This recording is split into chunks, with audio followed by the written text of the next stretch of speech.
In this video, we're modeling the spindle, the bushing, and the pin. So let's get started by opening a new part for us to create our first part. Select the plane and start modeling by using the Multiple Lines tool. The first measure will be the length, which will be 95 millimeters, and the radius will be 13.5 millimeters. Let's draw the rest of our sketch so we can revolve it. Now that our sketch is complete, we'll move on to our part's revolving. Click on the Revolve tool, select the rotating axis and the desired part. After revolving it, we need to create its roundings, the keyway, and the pinhole to finish our part. To round the part, click on the Fillet tool and create the roundings with 3 millimeters as a measure. Then we're selecting the working plane to draw the keyway sketch. Finally, we're selecting the Extrude tool, and we'll create an extrusion of 23 millimeters.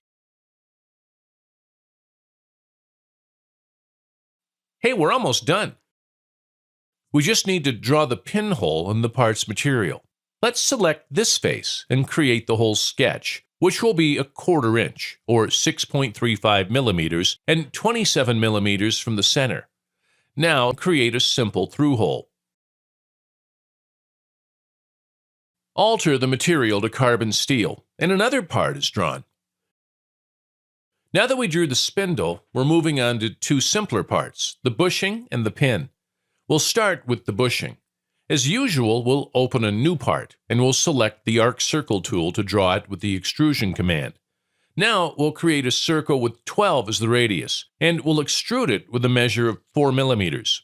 Then we'll select the solid face we created, and we'll start a new sketch. The circle will have a radius of 9 millimeters and 12 millimeters as its extrusion length.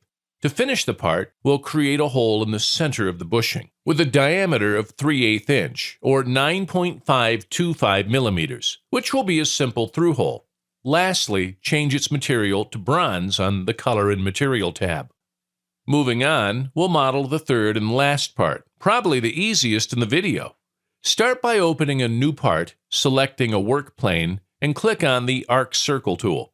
Add the measure of 1/4 inch, or 6.35 millimeters, and create an extrusion of 15 millimeters.